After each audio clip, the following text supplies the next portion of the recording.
in the mirror. Man, you're so dirty. Yeah, you look so dirty. You were never worthy. Lately, it's you. Welcome to the Jeremy Hill Show. If you're easily triggered, leave now because this is not the show for you. Now, what I'm going to talk about right now is when a woman takes control of the relationship, how messed up it can be, especially if you have the mindset of a simp, of a weak-minded person. You simps be messing up the game for the real max pimps and players out there. So we're going to go ahead, and you got to see this for yourself. This is weird, but I'm going to play it for you. Let me know what you think about it. Let me go get to the screen, because this is, man. Woo. Let's get it. What a real man is. He is sticking by me whether I cheated or not, which I did, but it's okay. We are still. She said, I'm going to let it play a little longer, but she said this is a real man because he chose to stay by my side because I cheated. And she admits I cheated, but this is a real man. And that's the problem. A lot of women think a real man is a pushover. Now just keep going before I get started. What a real man is. He is sticking by me whether I cheated or not, which I did, but it's okay. We are still making it work. We are going to be one big happy family. As you know, we have other children together. So everyone's going to be brother and sister. Absolutely. Nobody's going to be treated differently. No separation on my end. Because let me tell you something. As a man, I was brought up to stick by your woman no matter what. A simp raised him. A lot of men, believe it or not, if the woman ain't teaching that man that, there are some weak men out there who will teach their son that too, or they learn from their father's example, to put up with a woman's mouth, to put up with her nagging, to put up with her infidelity, all that, man. And ain't no way in hell I'll be all over social media next to this harlot and allow my wife to tell the world that she cheated on me. Now, I want you to know, if you catch it or not, she's going to go further into it in a little bit, but she not only cheated, but she got pregnant by another man, had the child, okay? That's why she said we have other children together. So this man is not only standing with this woman, he is also raising another man's child that came about through adultery. Let's keep going. Brought up to stick by your woman no matter what. So even though I have other kids, yeah, but they're gonna grow up as brother and sister. So we're not doing no separation. We in this together. And let them know good women cheat, good men cheat. Hey, everyone cheats, but we still have to stick by each other. Nobody is perfect. Good men and good women cheat. They do things that they have no reason to. That's why, this is hard for me right now, but as a man, I'm there for those kids. It was hard for you, but it's hard for me. Okay. That's another thing I gotta shoot down, man. So many times we hear women say that shit. If you was a real man, you would take care of another man's illegitimate child, another man's child that came from another relationship. A real man would take on that burden. No. A fool would take on that burden. A real man, a wise man will say something like, man, I don't want nothing to do with that. I'm gonna go get me a woman who ain't got no damn kid. Why in the hell do y'all always trying to put that on us? You want us to pay for your bad judgment. They ain't got nothing to do with us. And it's sad that there are men who actually think like this guy here. I'm there for those kids. It was hard for you, but it's hard for me. Those boys, they had nobody. You were there. You know how depressed I was. And you took that step and you said, you know what? You don't have to go through this alone. I will be there. That's right. Think about all the family dinners that we do. Once a week, we go to dinner. You know how happy everyone is? We're not going to break that up over a mistake. That's why, although I'm hurt, but I'm not stepping out. And I'm with you all the way. We talked about this. We're not going to let our family go through anymore. That is in the past. We are moving forward. We're focusing on the family. That's the bond. That's the foundation. And to solidify our foundation, we are going to have another child. And and we are. I want you to see how she is directing the whole conversation. She is the most dominant force between them. She's domineering. And if you notice or not, she's talking to him as if she's trying to coerce him and force him to believe a certain way. If you notice or not, because she control. Listen to what she's saying. Everybody cheats. Good men cheat. Good women cheat. Just accept it. This just is what life is. This is how things go. He up there, yeah. Even though inside you can tell he don't want to admit to that, but he's so sprung behind this dame right here, he going along with it. You get what I'm saying? What she's really saying is she gonna keep cheating because she just told you everybody cheats. And then she's telling him, damn, they're making him say, hey, on top of that, we're gonna have another kid. Yeah, baby. Yeah. Can I eat your booty? I'm gonna eat your booty too after this show. You better eat my booty. Okay, honey.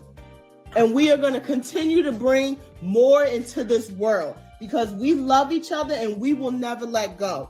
Good men and good women cheat, but we will always be one. Yeah, man. Like I said before, man, this is like when I first found out that she cheated behind my back. You know, it hurt me, man. Like, you know, it was like get a punch to the chest. It's okay. Get your words together. They understand. But I took it like a man, and I love those kids, man. And I can't see myself without them. I can't. You know, even though we got a blended family, like, you know, I got my kids, but we're gonna keep them together as a unit. It does not matter. All of our kids are together.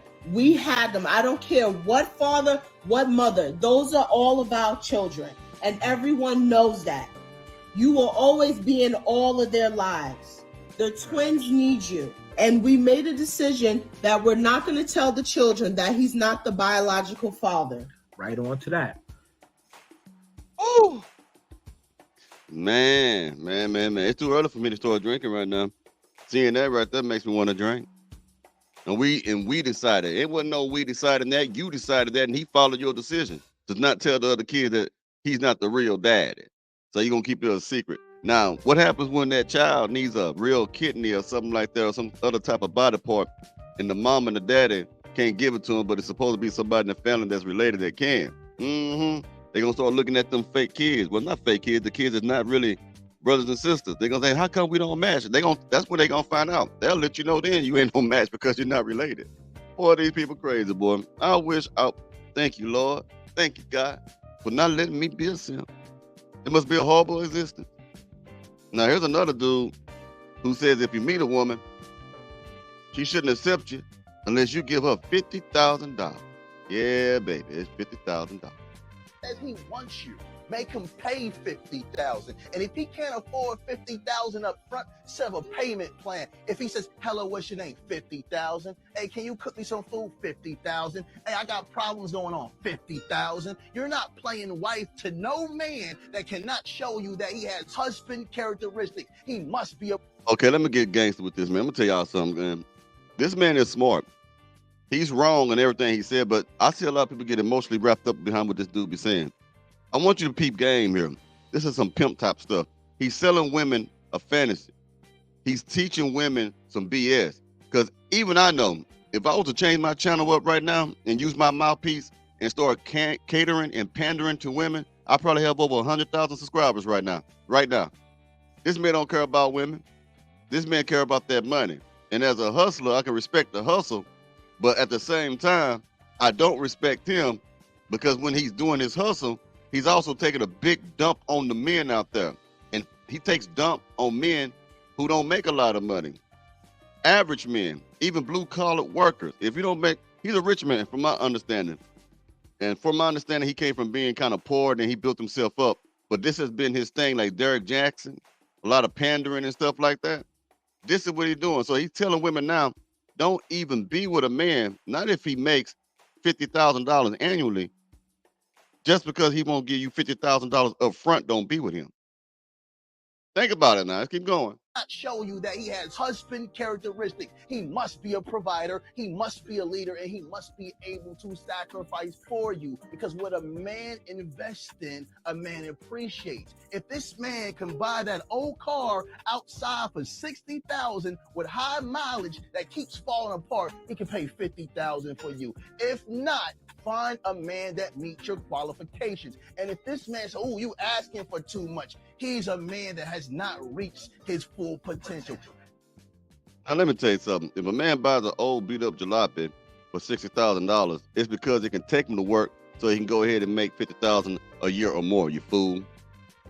I don't know where you get this shit from. Look here, man. Money ain't everything, but money is everything at the same time. You gotta have money, man. You gotta have money. Money is not always a prerequisite of being in a relationship, and it's not definitive of having good character. You need to have a mixture of both. And that's what I don't think people understand. You can't just have all good character and no money, and have all money and no character. You need to have a mixture of both in order for things to work in life, regardless of what it is. And women are choosing just the money, and then they come back with black eyes and busted lips and stuff, STDs, illegitimate children and stuff like that. A lot of them are doing that. Now, hypergamy is not always about financial money, about money. Hypergamy can also be about status, okay? I think people don't understand that too, because I think everybody think hypergamy is about women wanting money.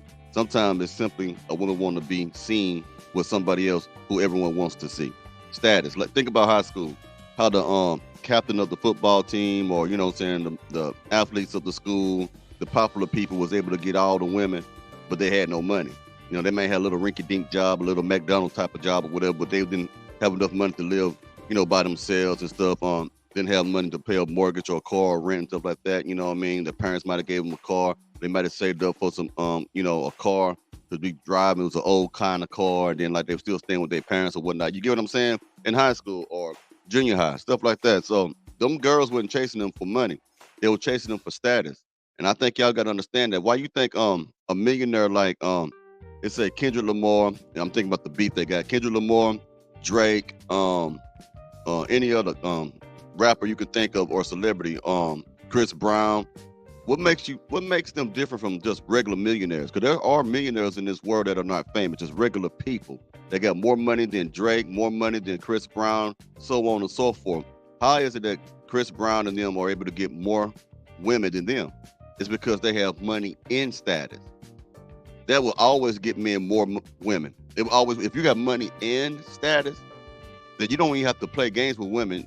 They're going to just want to sleep with you just because they can say that they slept with you. You get what I'm saying? But when you have money, and just money, you a millionaire, they're going to try to run all kind of game to get your money. They don't care if anybody knows if they slept with you or not. They just care about people seeing them with the newest bag, the new trick, the new sugar daddy, the millionaire gave them this and gave them that. That's all they care about. But then when you're Chris Brown, famous with money, they care more about the status than they do about the money. They know that Chris might trick on them and buy them little things, but they care more about the fact that people know that they sleep with Chris Brown. So hypergamy, once again, is not always about money, y'all.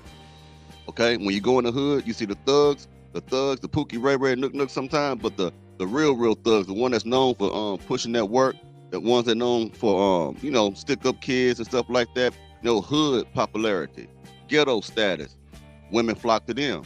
And most times they don't have no money.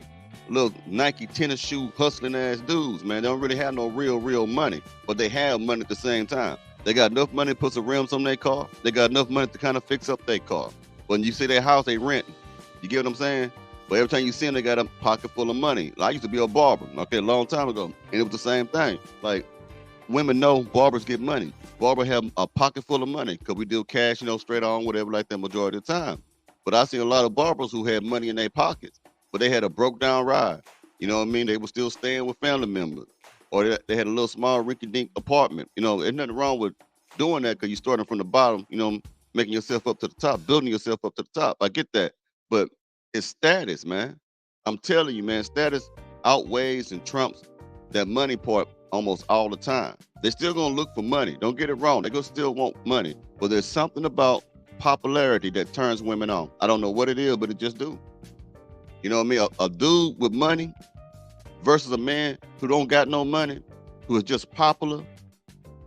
She would cheat on the man with the money to get with the dude that's popular. She would cheat on him, but won't leave him because the man with money brings stability. But the other man that's just popular bring her thrills and, stuff like that. That's just how it is, homie. It just is what it is. Think about that for a minute. Next time you hear somebody say how hypergamy is all about money, money, money. No, it ain't, man. People who say that shit ain't never been in the streets, man. I'm convinced of that. Because some of that shit people say is just regurgitated garbage, man. They say the same talking points that everybody done said for the last 3 or 4 years, and they try to repackage it as if it's something brand new. And then I'm listening to it. I got to live life experiences, and many of you do too. I know y'all realize sometimes that shit they say don't be adding up sometimes, man.